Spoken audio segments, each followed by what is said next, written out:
E aí, galera, tudo bem com vocês? Prontos para começarmos mais uma aula? Hoje a nossa aula vai ser sobre o bioma cerrado. Vai ser muito proveitosa, nós vamos aprender bastante, vamos falar sobre um bioma que é riquíssimo e que é o segundo maior do Brasil. Tudo bem? Vamos lá? Antes, quero fazer um pedido para vocês. Quem ainda não se inscreveu no meu canal, se inscreva e também dá um like, dá um joinha lá no videozinho se você gostar, tá bom? Não se esqueça, tudo bem? Assim a gente vai poder publicar várias outras videoaulas para vocês, tá bom? Então vamos lá? Bora evoluir? Então vamos! Vamos começar com a localização do cerrado. É importante a gente saber, né, onde o cerrado ele está inserido. Ele é o segundo maior bioma do país e da América do Sul. Ocupa em torno de 2 milhões de quilômetros quadrados e cerca de 23% do território nacional é de cerrado. Ele só perde para a floresta amazônica. Então aqui a gente tem uma imagem de satélite onde vocês podem visualizar o domínio do bioma cerrado numa extensão contínua. Nós temos também alguns fragmentos que se estendem para outros estados, né? Para demonstrar o quanto é grande o domínio desse bioma. Ele está presente em cerca de 12 estados de forma contínua, mas a gente apresenta também fragmentos desse bioma, como vocês podem perceber aqui em Roraima e em alguns outros estados também. Mas eu quero chamar a atenção para o estado de Goiás, que é exclusivamente dominado pelo bioma cerrado, né? Então vocês podem ver que ele é bem característico aqui do centro do Brasil, né? Ocupa ali Goiás, Minas Gerais, Mato Grosso do Sul, Tocantins, e Goiás é bem caracterizado pelo bioma cerrado. Vamos conhecer um pouquinho mais da sua distribuição? Esse mapa eu trouxe para vocês para a gente poder ver qual que é a distribuição original do bioma. Então você pode ver aqui que essa é a extensão onde ele se apresenta de forma contínua e essa distribuição do cerrado era original, com a mata nativa. Só que o cerrado, ele é o segundo bioma mais devastado do Brasil, ele só perde para a Mata Atlântica. Sim, ele ganha da floresta amazônica, tá? O cerrado é um dos biomas que mais tem sofrido com a devastação humana. Hoje, nós temos a presença do cerrado dessa forma. Olha só a forma como ele foi comprometido. Nós temos apenas pequenos fragmentos separados. Continuamente, a gente praticamente não tem cerrado mais. Podem perceber que o estado de Goiás, ele não tem, ele foi extremamente devastado pelo homem, né? E pesquisas recentes mostram que em 30 anos o cerrado pode desaparecer e com ele a sua biodiversidade, que aliás o cerrado é considerada a savana mais rica do planeta em biodiversidade. Então, provavelmente terão espécies que irão desaparecer com esse bioma sem sequer que possamos ter conhecido essas espécies, né? Nisso entram espécies animais, vegetais e várias outras que a gente possivelmente nem vai conhecer se essa devastação não for cessada, né? Sobre a devastação do cerrado, a gente vai gravar uma aula especial falando só sobre isso, tá bom? Hoje a gente vai relacionar apenas as características marcantes desse bioma, tudo bem? Então vamos lá. Quais são as características típicas do bioma cerrado que é interessante a gente saber? O cerrado, ele é um bioma caracterizado por tipos de estresse, né? Que tipos de estresse são esses, né? Que características que acontecem no cerrado que fazem com que ele tenha peculiaridades não encontradas em outros lugares? Uma delas é bem interessante, que é com relação à questão climática. Nós aqui temos basicamente dois climas bem definidos. Um verão quente e chuvoso e um inverno frio e seco, né? Então são dois extremos, né, que o cerrado ele apresenta e, consequentemente, a sua vegetação tem características por conta desses tipos de estresse, especificamente nesse momento, alternância de estações que a gente vai falar daqui um pouquinho.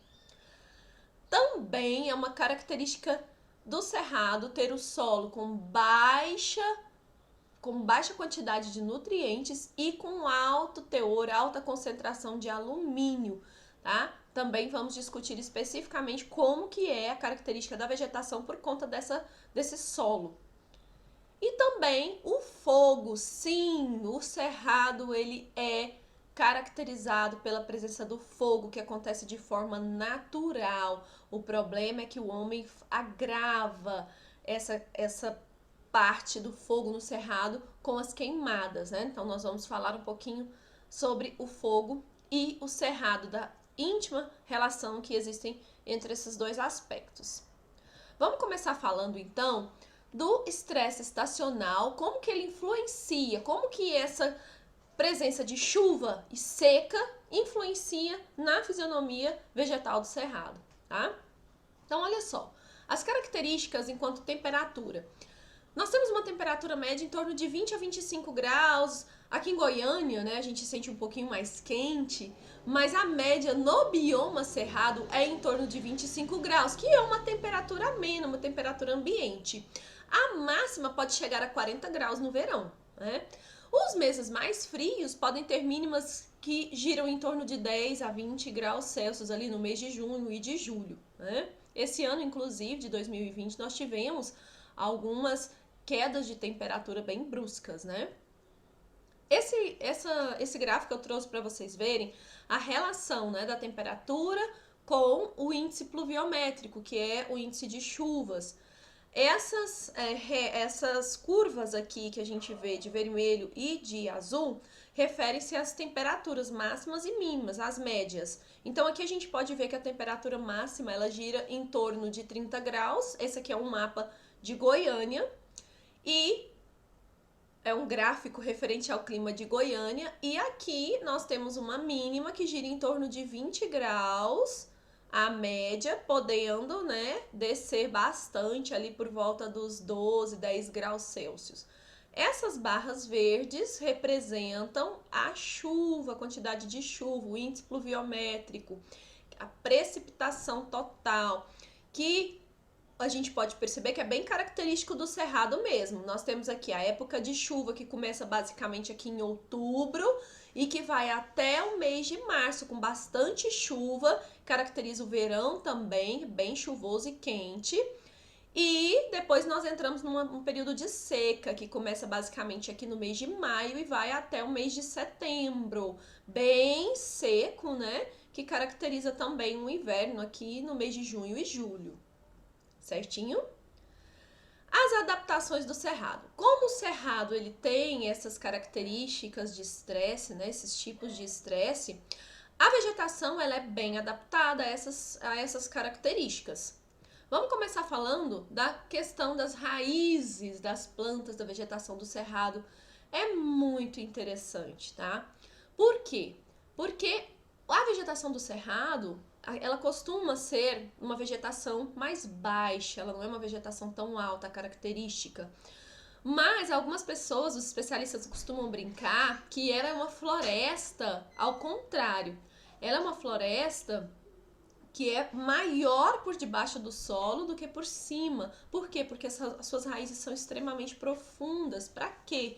Para poder captar a água do subsolo, do lençol freático. Então nós temos uma floresta de cabeça para baixo, né? Então a sua copa, ela pode não ser tão alta e tão proeminente, mas as suas raízes são extremamente profundas. Isso é uma adaptação desse tipo de vegetação, né? Aqui a gente pode ver, né, que é uma comparação da importância dessas raízes profundas para o bioma cerrado. O bioma, gente, o cerrado, ele é considerado como o berço das águas. Por quê? Por conta dessa característica das raízes profundas, facilita a penetração da água no solo. Essa água, ela forma os principais aquíferos, dentre eles o maior aquífero que nós temos, que é o aquífero Guarani, que é um reservatório subterrâneo de água enorme, presente na América do Sul. E o cerrado é um grande responsável pelo abastecimento desse aquífero. E com a retirada dessa cobertura vegetal da vegetação nativa do cerrado pelo agronegócio, para ser ocupado por outros tipos de plantas como o milho, a soja, o algodão, isso acaba prejudicando a infiltração da água da chuva, né? Então, existem várias bacias hidrográficas no Brasil, na verdade as 3 principais bacias hidrográficas do Brasil, né, que são formadas aqui, né, as suas nascentes são formadas aqui no Cerrado, elas são totalmente prejudicadas pelo desmatamento, pela devastação do cerrado, exatamente por conta dessa característica que mantém a permeabilidade do solo e o abastecimento dos lençóis freáticos e dos aquíferos, tá? Então é importante a gente saber disso, tá bom? Outra adaptação interessante é o fogo. Sim, como eu já disse, o cerrado ele é sim adaptado ao fogo. O fogo ele pode acontecer de forma natural, espontânea. Ele pode simplesmente nas épocas de seca, pode ser um raio, pode ser um animal que passa e por conta do atrito esse fogo surge. E o cerrado ele tem adaptações sim ao fogo. Sejam essas adaptações para a germinação da semente, para a germinação da própria planta, para que ela libere outras gemas, mas o que tem acontecido é que o homem tem intensificado essas queimadas em qualquer época do ano, podem acontecer queimadas provocadas pelo homem, e além dela ser intensa, ela é em grande quantidade. O cerrado, ele não está adaptado para essa grande quantidade de queimadas, né? Então ele vem sofrendo muito e perdendo a sua biodiversidade por conta disso, né? A gente vê várias notícias nos jornais de queimadas em vários pontos, e essa, na época seca, né, na época que vai ali nos meses de julho, junho, julho e agosto, muita queimada, né? Ele é um ecossistema naturalmente combustível, especialmente nessa época de seca, e ele apresenta fisionomias vegetais que são independentes do fogo, que são sensíveis ao fogo e também que dependem do fogo para que haja sua germinação. Tem sementes, por exemplo, gente, que só germinam se elas tiverem um aumento da sua temperatura. Então o fogo faz com que elas aumente a temperatura, elas sofrem uma fissura, a água penetra dentro delas e elas conseguem germinar. Então o fogo é importante para a germinação de sementes de algumas espécies e também para o florescimento de algumas outras espécies, né? Eu trouxe aqui 2 imagens para vocês verem como que é a resposta, né, das plantas pós-fogo, né, da germinação dela. Você pode ver, inclusive, que o tronco com a casca grossa, que a gente vai falar daqui um pouquinho, ela também é uma adaptação para se proteger do fogo, tá? Sobre as queimadas, a gente faz uma aula específica quando a gente for falar dos problemas ambientais, da devastação do cerrado, tá bom? Em relação às queimadas. E nós temos também um tipo de adaptação do cerrado relativo ao estresse permanente, que é a condição do solo. Como é um solo pobre em nutriente, com alta concentração de alumínio, vai interferir diretamente na fisionomia daquela planta, daquele vegetal, daquela árvore. E que características são essas, né, que a planta tem como adaptação para sobreviver num solo pobre em nutriente e rico, né, com alta concentração de alumínio? As árvores, elas têm pequeno porte, elas não chegam a ser grandes árvores, né? Árvores, aquelas características do cerrado. Tem o caule bem retorcido, bem tortuoso. As cascas e as folhas são grossas, né? O tronco, ele é bem lignificado. A cutícula das folhas é bem grossa. Para quê? É para proteger da perda excessiva de água, para conseguir se proteger da época de seca, para conseguir se proteger do fogo e também por conta da característica específica desse solo onde ela está, certo? Aqui eu trouxe uma imagem de um piquezeiro com um tronco bem tortuoso. Aqui uma imagem mais próxima do tronco para poder vocês visualizarem a casca grossa, lignificada. E aqui, para vocês verem uma imagem de uma lobeira linda, que é chamada assim por causa do lobo-guará, que adora comer do seu fruto. E ela possui uma folha grossa, com a cutícula espessa, para evitar a perda excessiva de água. E o cerrado, ele é maravilhoso, até porque ele é tão diverso, né? Ele tem uma diversidade de habitats tão grande, ele é tão maravilhoso, que ele tem formações vegetais florestais, ele tem formações savânicas, ele tem formações de campo. Então, assim, é muito interessante porque a gente encontra várias fisionomias vegetais por todo o cerrado. Vamos conhecer algumas delas. Nós temos a mata ciliar, temos também a mata de galeria, essas duas que acompanham cursos d'água. Nós temos a mata seca, o cerradão, que é uma floresta é uma formação florestal.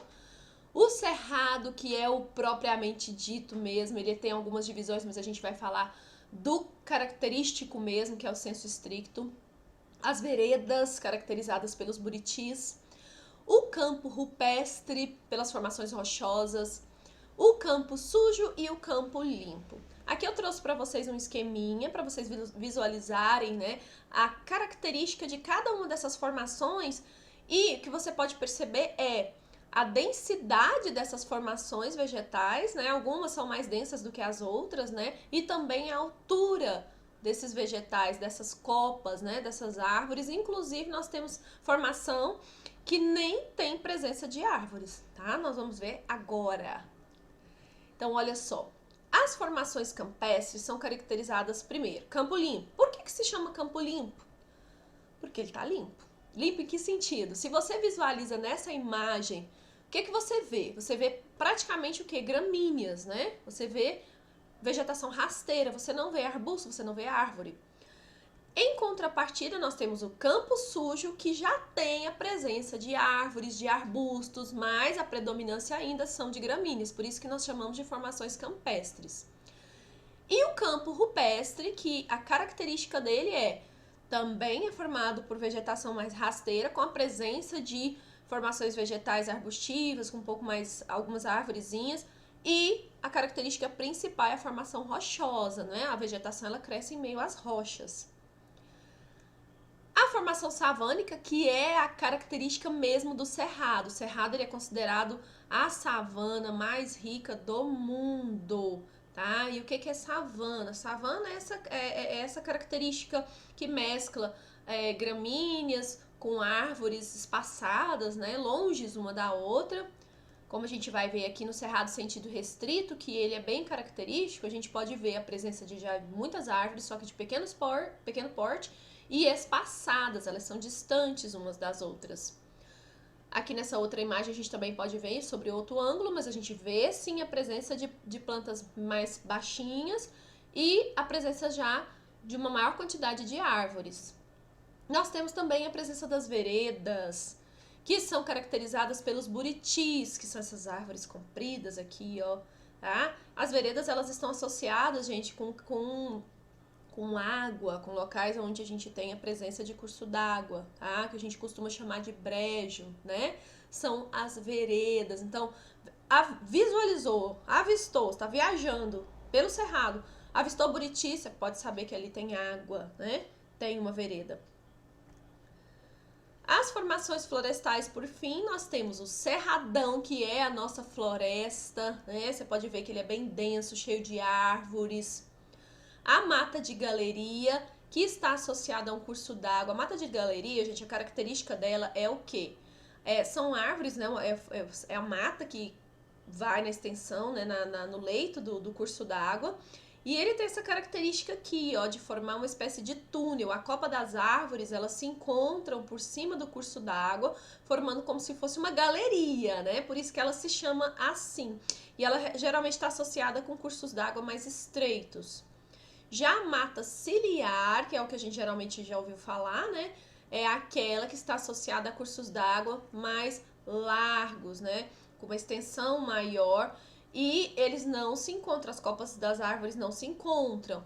E, gente, a mata ciliar e a mata de galeria são de extrema importância para o curso d'água, para o rio, para o riacho, para o córrego. Por quê? Porque são elas que mantêm o leito dos rios intacto, sem erosão. O rio ele pode correr seguro com a mata ciliar, com a mata de galeria. E elas precisam ter um tamanho proporcional ao tamanho do curso d'água. Quanto maior for a largura, a extensão desse rio, ou desse riacho, enfim, do curso d'água, maior tem que ser a proporção de mata ciliar e de mata de galeria, tá? Então é importante a preservação dessas fitofisionomias. Vamos agora conhecer alguns exemplares, né? Desse bioma tão rico que a gente sempre eu venho insistindo e falando que é uma das biodiversidades mais ricas do mundo, né? Aqui nós temos a primeira formação, que é o pequizeiro, que é bem característico, né? Todo bom goiano, mineiro e outros estados onde o cerrado é bem característico conhecem um bom pequizeiro.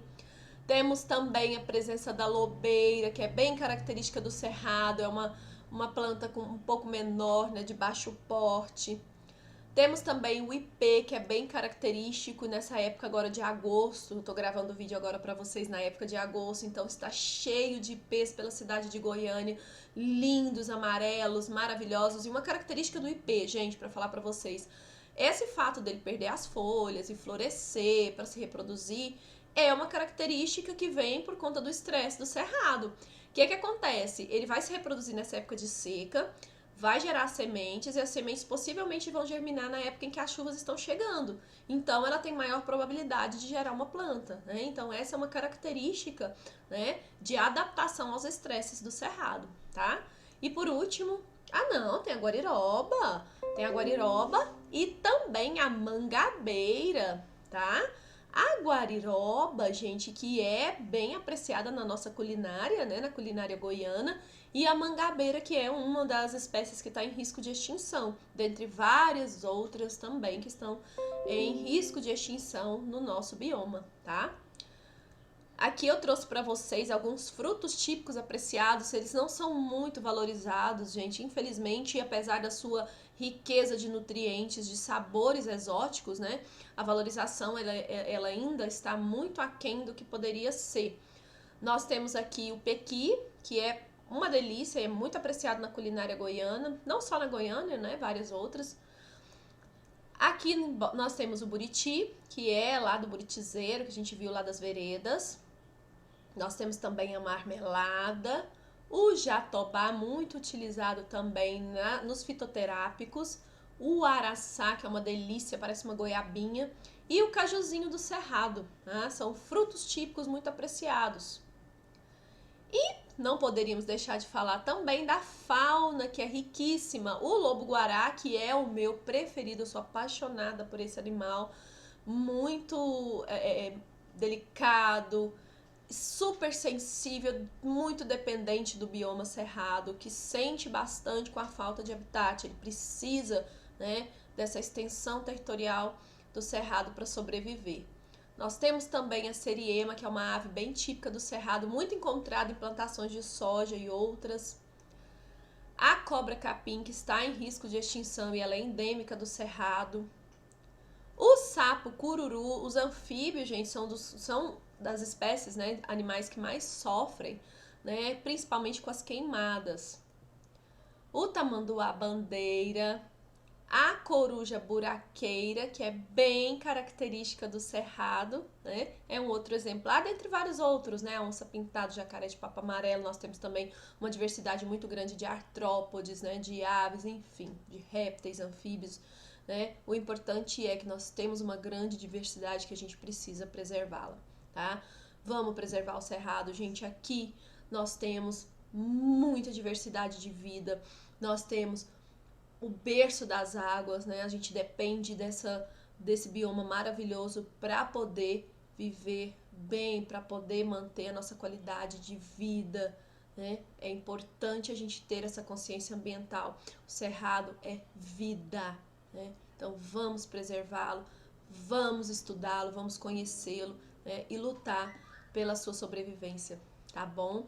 Se você tiver alguma dúvida, pode deixar um comentário aqui que eu vou fazer questão de responder. Vai nas minhas redes sociais, professora Chalene. Se inscreve no canal se você não tiver inscrito. Dá um likezinho no vídeo, tá bom? Até a próxima aula. Tchau, tchau!